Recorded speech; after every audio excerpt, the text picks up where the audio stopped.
SLST নিয়ে যে বিরাট রায় এবং গোটা প্যানেল আপাতত ক্যান্সেল। তো এই সংক্রান্ত যে জাজমেন্ট বলতে পারো একটা নোটিশ, অ্যান্ড এখানে সমস্ত কিছু খুব সুন্দর করে বর্ণনা করা আছে, সঙ্গে তোমাদের কতগুলো কোয়েশ্চেন, যার মধ্যে যারা ফ্রেশার্স তাদের প্রথম কোয়েশ্চেন হলো যে ফ্রেশার্সরা বসতে পারবে কি না। ঠিক আছে, বাকি দেখো যারা যোগ্য, যাদের চাকরি চলে গিয়েছে সবাই তো অযোগ্য হতে পারে না, তাই না? তো তাদের ক্ষেত্রে এই যে 3 মাসের মধ্যে যে প্রসেস, অযোগ্য যাদের যাদের ওএমআরে গণ্ডগোল তাদের কথা আমি বাদ দিচ্ছি, ঠিক আছে, তাদেরকে আমি আলোচনায় নিচ্ছি না আপাতত। যাই হোক, পরিস্থিতির শিকার হোক, যাই হোক না কেন, তো সেক্ষেত্রে যেটা আমাদের অভিজিৎ গাঙ্গুলি বাবু তিনি বলেছিলেন, মোটামুটি 8,000 মতো বাদ দিলে কিন্তু বাকি প্যানেলটা বেঁচে যেত। বাট সেটা তখন আমাদের মাননীয়া তিনি বলেছিলেন, কি বলেছিলেন যেন, সুপ্রিম কোর্টে আমরা দেখে নেব। তো সুপ্রিম কোর্টে কীরকম দেখা হলো বুঝতেই পারছো, এই দেখা না দেখলে ভালো হতো। যাই হোক, খুবই একটা দুঃখজনক সিচুয়েশন, যাই বলবে বলো। কেননা অনেক যোগ্য রয়েছে যারা রীতিমতো খেটে পড়াশোনা করেছে এবং একটা অন্যায়কে বা যাই অন্যায় করেছে তাকে শাস্তি দেওয়ার জন্য একটা যোগ্য শাস্তি পাক, এটা কোনো দিনই চায়নি, এটা কোনো দিনই কেউই চায় না। তো যাই হোক, অন্য কোনো উপায় যেহেতু পায়নি, এসএসসি বলো কিংবা রাজ্য সরকার বলো, ফ্রেশভাবে কিন্তু কোনো রিপোর্ট টাইমে সাবমিট করেনি যে এতজন পুরোপুরি বাদ দেওয়া যেতে পারে, বা তারা যে নগণ্য সংখ্যাটাকে বলছিল সেটা অবিশ্বাস্য। এরকম করে প্রথমে মানে তোমার প্রথম দিকে বললে হবে যে 100টা 200টা দুর্নীতি মাত্র। তো সেক্ষেত্রে দেখো খুবই বাজে একটা বিষয়।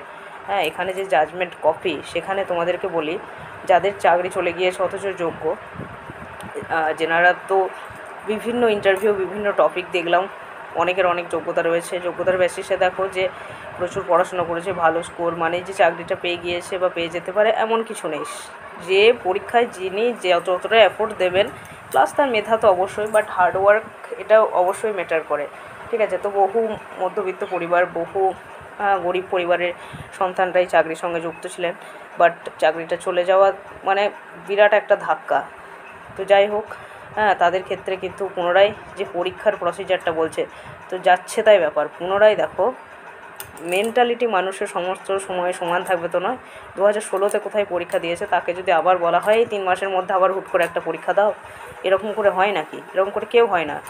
আমি মানছি, ধরো না, মাধ্যমিকে কেউ 80% পেয়েছে বা 90% পেয়েছে, ঠিক আছে, আবার যদি তাকে 7 বছর 8 বছর পরে বলা হয় আবার মাধ্যমিকটা দাও, বা 3 মাস তোমাকে টাইম দিলাম, যদি টাইমও দেওয়া হয় তাহলেও তার মেন্টালিটি ঠিক থাকবে না। প্লাস এরকম একটা সিচুয়েশন যেখানে চাকরি চলে গিয়েছে, এই কথাটা মাথায় ঘোরফের করবে, সে না আমি ঠিক মতো করে ওএমআর সিটে মানে পুনরায় পরীক্ষা দেওয়া এবং তাদের যোগ্যতাকে পুনরায় মানে উজ্জীবিত করা, সেইভাবে অ্যাটেন্ড করা, এটা সম্পূর্ণ একটা ছেলে খেলার বিষয়।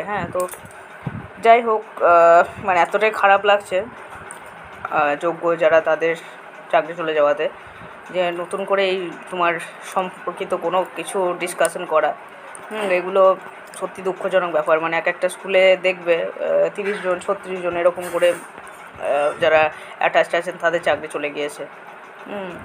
তো এইভাবে কিন্তু যে জাজমেন্ট কপি এখানে যেমন দেখতে পাচ্ছ, যাই হোক, তো বিভিন্ন রকম কিন্তু বলে দিয়েছে যে এতজনের ডিসপিউটেড এক্সাম করে হয়েছে, ওএমআরে গণ্ডগোল রয়েছে, কমিশন রেকমেন্ড করেছে, এইভাবে কিন্তু পয়েন্টগুলো দিয়েছে।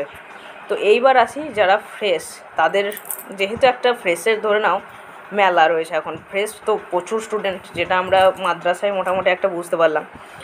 তো আমাদের যেটা মাননীয়ার কথা বা চেয়ারম্যানের কথা অনুসারে এবার একদম ক্লিয়ারলি বলে দিচ্ছি, এখানে তোমাদের যাই লেখা থাকুক না কেন, যে নতুন প্রসিজারে আবার 2016 রিক্রুটমেন্টটা হবে। তো এক্ষেত্রে দেখো দুটো জিনিস, 1 লাখের কাছাকাছি বা বেশি ভ্যাকান্সি নিয়ে আসা হবে, সেটা ওনার বক্তব্য, বুঝতে পারছো। বাট স্টিল এখানে কিন্তু কোনো রকম ক্লিয়ারভাবে যে বসতে পাবেই ফ্রেশরা, এখনও পর্যন্ত কিন্তু কোনো ক্লিয়ার কিছু কথা বলা নেই। বাট বসতে দেওয়া হতে পারে, কিন্তু সেক্ষেত্রে যারা 2016-তে মানে যারা পুনরায় অ্যাডমিট ডাউনলোডের সুযোগ দেওয়া হবে, সমস্ত কিছুই থাকবে। যারা 16-তে কোয়ালিফাই করেছিল বা রিক্রুটেড ছিল তাদের ক্ষেত্রে ফেসিলিটি কিন্তু আলাদাভাবে ডিভাইড করবে, যদি ফ্রেশদেরকে বসতে দেওয়া হয় তো, ঠিক আছে। ধৈর্য ধরো, কিছুদিন পরে এটা ক্লিয়ার জানা যাবে। এক্ষেত্রে আমি বলবো যে 2016-র সঙ্গে ফ্রেশদের দুটো সেকশন কোনো দিনই ইকুয়াল করবে না, ঠিক আছে? ইকুয়াল করবে না। তো বয়সের ছাড় সেটা তো তারা পাবেই, বাট কিছুটা তো রিল্যাক্সেশন থাকবেই।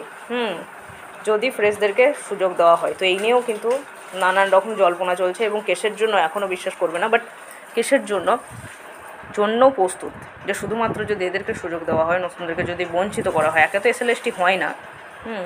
তবে যে যারা পুরনো তারা কোনো দিনই মন থেকে চাইবেন না, যদি যোগ্য হন, যে নতুনরা সুযোগ যেন না পায়, এটা চাইবে না, ঠিক আছে? কেননা তারা তো জানে, তাই না? তো এক্ষেত্রে বলবো যে এর জন্য কিন্তু 100% বলতে পারো রাজ্য সরকারই দায়ী, যে যে ঘাবলাটা হলো। তো যাই হোক, জাজমেন্ট কপি অনুসারে এখানে যে পয়েন্টগুলো ডেসক্রাইব করেছে সেখান থেকে যতটা বোঝা গেল যে সমস্ত কিছু নাইসার তোমার ওয়েমার্সির স্ক্যাম সমস্ত ডিটেলস এখানে তুলে ধরা হয়েছে। বাট রিক্রুটেড প্রসিজারটা এখানে বলেছে যে 2016টা ফ্রেশভাবে করা হবে। এবার ফ্রেশ যারা তাদেরকে যদি সুযোগ দেয়, তো সেক্ষেত্রে কিন্তু কিছুটা বেনিফিট, কিছুটা রিল্যাক্সেশন 2016 যারা রিক্রুটেড ছিলেন, যারা টিচার্স ছিলেন, তাদের সেক্ষেত্রে আলাদাভাবে হবে।